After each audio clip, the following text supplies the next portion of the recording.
శ్రీమహాగణాధిపతయే నమః. ఓం గురుభ్యో నమః. ఓం శ్రీమాత్రే నమః. పరమేశ్వర స్వరూపమైనటువంటి జ్యోతిష, వాస్తు మరియు ఇతర అనేకమైనటువంటి శాస్త్రములను మనకు అందించినటువంటి మహర్షులకి నమస్కారం. హయగ్రీవ హయగ్రీవ హయగ్రీవేతియో వధేత్ తస్య నిస్సరతే వాణి జన్మకన్యా ప్రవాహవత్. అరుణాం కరుణాతరంగితాక్షీం ధృతపాశాంకుశపుష్పబాణచాపాం అనిమాదిభిరావృతాం మయూకైః అహమిత్యేవ విభావయే భవానీం. శ్రీమాత్రే నమః. ప్రేక్షకులకి ఆ లలితాంబిక అమ్మవారి యొక్క అనుగ్రహం పరిపూర్ణంగా కలగాలని మనస్ఫూర్తిగా కోరుకుంటూ మనం ఈరోజు చెప్పుకోబోయే టాపిక్ ఏమిటంటే, మనం ఇప్పుడు ఈ ఉగాది నుంచి ఉన్నటువంటి గ్రహస్థితి రీత్యా మనం చెప్పుకున్నాం ఎటువంటి వారికి ఎటువంటి ఫలితాలు వస్తాయి అనేటువంటిది. అయితే చాలామంది అడుగుతుంది ఏమిటంటే, నన్ను ఆ ఫలితాలు చూసిన తర్వాత ఏమండి, ఇప్పుడు పలానా దగ్గర పాపగ్రహం ఉన్నందుకు ఈ విషయాల్లో జాగ్రత్తగా ఉండాలి అని అన్నారు, కానీ అవి కంపల్సరీ ఒక్కోసారి మనకి చేయవలసి వస్తుంది. అంటే అలాగా, ఉదాహరణకు వృషభ లగ్నం ఉంది, పంచమంలో కేతువు, సంతాన విషయంలో జాగ్రత్త అన్నారు. అదేవిధంగా కుంభలగ్నం ఉంది, లగ్నంలో శని, కాబట్టి వారి యొక్క లైఫ్ విషయంలో జాగ్రత్త అన్నారు. కానీ దానికి ఏదైనా పరిహారం ఉంటుందా? మేము కంపల్సరీ ఇప్పుడు వృశ్చిక లగ్నం చతుర్థంలో శని, కానీ చతుర్థంలో శని ఉన్నందుకు వాహనము గృహ విషయాలు జాగ్రత్త. మరి తీసుకోకుండా ఉండలేము, అలా ఒక్కోసారి తీసుకోవాల్సిన అవసరం వస్తుంది. అలాగా ప్రతి లగ్నానికి ప్రతి రాశికి ఫలానా గ్రహం ఉండడం వల్ల ఇబ్బంది ఉందని చెప్పి మంచి కూడా చెప్పారు.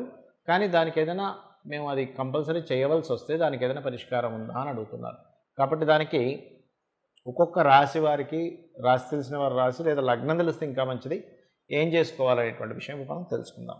కర్కాటక లగ్నము, కర్కాటక రాశి. కర్కాటకం వారికి ఏం చెప్పాను నేను, 3లో కేతువు సంచరిస్తున్నాడు, సప్తమంలో మనకి అష్టమంలో ఎలాగో మీకు అష్టమ శని నడుస్తుంది కాబట్టి 3 అంటే కాస్త ఈ కమ్యూనికేషన్స్, లేకపోతే అన్నదమ్ములతోని, సిబ్లింగ్స్తోని కొంత జాగ్రత్తగా ఉండండి. అష్టమ శని నడుస్తున్నందుకు కొంచెం వాహనం మీద స్పీడ్గా వెళ్ళకండి అనేటువంటి సూచనలు ఇచ్చాం. ఇక్కడ ఏంటంటే చాలామంది నన్ను అడుగుతుంది ఏమిటంటే, ఏమంటే మరి మేము ఎప్పుడూ ఏదో ఒక అగ్రిమెంట్ చేయాల్సి వస్తుంది, మా వృత్తే దానికి సంబంధం, అప్పుడు ఏం చేయాలని అడుగుతున్నారు. ఒకటే గుర్తుపెట్టుకోండి, కమ్యూనికేషన్స్ హౌజెస్లో ఎప్పుడైనా కేతు ఉన్నప్పుడు ఏమవుతుందంటే భలే డిఫరెంట్ మ్యాజికల్గా జరుగుతుంటాయి విషయాలు. నేను చాలామంది ఫీడ్బ్యాక్స్ తీసుకొని చెప్తున్న అంశం. సార్ నేను ఒక టైప్ చేశాను, వాళ్ళకి పంపించేశాను, తీరా చూస్తే అందులో నేను చెప్పబోయేది, నేను చెప్పాలనుకున్నది ఒకటి, తీరా అక్కడ టైపింగ్ మిస్టేక్ వల్ల వాళ్ళకి రివర్స్లో అర్థమైంది. అది దానివల్ల నాకున్నటువంటి ఒక, నేను ఏదైతే వర్క్ చేస్తానో, ఓకే ఈ రేటుకి అయితే నేను చేస్తానని చెప్పి పంపించినటువంటిది ఈ రేటుకి అయితే నేను చేయలేనన్నట్టుగా వెళ్ళింది వాళ్ళకి. అయ్యో చేయలేనని చెప్పేసాడుగా, మెసేజ్ లింక్ ఎందుకని క్యాన్సిల్ అయిపోయింది అని చెప్పాడు నాకు ఒకతనైతే నేను ఈ వీడియోలు చేసిన తర్వాత. అప్పుడు అంటే దాని అర్థం ఏమిటి, థర్డ్ హౌస్ కమ్యూనికేషన్ హౌస్లో మీరు మెయిల్స్, థర్డ్ హౌస్ అనేది ఏంటి, కమ్యూనికేషన్, మెయిల్స్ కానీ మెసేజింగ్స్ కానీ చేసేటప్పుడు ఒకసారి మెసేజ్ చేసి ఒకటి 2 సార్లు మళ్ళీ చదవండి దాన్ని. టైపింగ్ మిస్టేక్ అంట, టైపింగ్ మిస్టేక్ జరిగి మీరు ఏర్పరచుకోవాల్సినటువంటి సంబంధం ఏదైతే ఉంటుందో, ఒక అతనికైతే వివాహ సంబంధమే చెడిపోయింది థర్డ్ హౌస్ వల్ల. కాబట్టి ఇలాగా సంబంధ బాంధవ్యాలు ఏవైతే ఉంటాయో వీటిని, అంటే మీరు మెసేజ్ మాటల రూపంలో, ఒక్కోసారి మధ్యవర్తి, మనం మధ్యవర్తికి ఒకటి చెప్పి పంపిస్తాం, ఏమండి ఫలానా ఇలా అని చెప్పండి అని, ఆ వ్యక్తి అదే విషయాన్ని ఇంకో రకంగా చెప్పచ్చు. ఇప్పుడు పెళ్లి సంబంధమే ఉంటుంది, మాకు ఇది కొంచెం టైం కావాలండి అని చెప్పాడు అనుకోండి నా మధ్యవర్తికి, ఇంకోటి చూసుకుంటారటండి అని చెప్పే ఛాన్సెస్ ఉంటుంది అవతల వాళ్ళకి. కాబట్టి ఆ మధ్యవర్తిత్వం చేసేటప్పుడు జాగ్రత్తగా ఉండాలని చెప్పాను. అయితే నేను అనేది ఏంటంటే, మెసేజింగ్ చేసేటప్పుడు ఒకసారి గణపతిని తలుచుకోండి. మధ్యవర్తి సంబంధించిన విషయంలో అంటే పర్టికులర్గా ఈ అంశాల్లో తలుచుకోవాలి మీరు గణపతిని. అదేవిధంగా అష్టమ శని నడుస్తున్నందుకు కాస్త గోవుకి బెల్లము, మరియు మరొక విషయం ఏంటంటే, బెల్లంతో పాటు అష్టమ శని నడిచేటప్పుడు సర్వసాధారణంగా లేట్ అవుతుంటాయి పనులంతే. ఫిక్స్ అవ్వండి మైండ్లో, ఓకే దీనికి నేను 2-3 సార్లు తిరగాలి, ఫైన్, తిరగడం వల్ల నేను కొత్తవి నేర్చుకుంటాను. ఇలా మీరు కనుక అర్థం చేసుకోగలిగితే అన్ని విధాలా మీకు బాగుంటుంది. చాలామందికి జాతక చక్రం తెలియదు, లగ్నం ఏంటో తెలియదు, రాశి ఏంటో తెలియదు, నక్షత్రం ఏమిటో కూడా తెలియదు. మరి అలాంటి వారు ఈ ఉగాది నుంచి మా జీవితం చాలా బాగుండాలంటే ఏం చేయాలి? ఒకటే గుర్తుపెట్టుకోండి, ఈ విశ్వాన్ని మొత్తం నడిపిస్తున్నటువంటిది ఎవరు అంటే ఆ పరమాత్మ. ప్రతి దాంట్లోని ఉన్నటువంటి అంటే కనబడే ప్రతి పదార్థము పరమాత్మే, అందులో ఉన్నటువంటి శక్తి అమ్మవారు అని చెప్పి మనకు శాస్త్రాలు చెప్తున్నాయి. కాబట్టి జాతకం ఎలా ఉన్నా కానీ ఒకటే గుర్తుపెట్టుకోండి, మీరు ప్రతి దాంట్లోని ఆ యొక్క భగవంతుణ్ణి దర్శించుకుంటూ లోపల ఉన్నటువంటి శక్తి, అది నడవడానికి గల శక్తి అమ్మవారిని మీరు ఎప్పుడైతే భావిస్తారో కంప్లీట్గా, మీకు జరిగేటువంటి లైఫ్లో జరిగేటువంటి ఏవైతే అప్ అండ్ డౌన్స్ ఉంటాయో ఆ అప్ అండ్ డౌన్స్లో కూడా పరమాత్మని చూస్తారు.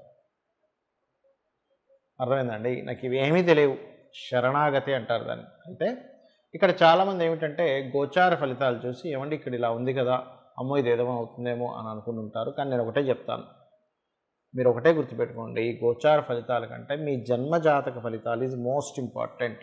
అంటే మీరు ఏదైతే కర్మ పూర్వజన్మల్లో చేశారో ఆ కర్మ ఆధారంగా గ్రహాలు అక్కడికి వచ్చి స్థితి పొందుతాయి. దానివల్ల మీరు మంచిని పొందుతుంటారు, కాస్త ఇబ్బందికరమైనటువంటి వాతావరణం కూడా ఉంటుంది.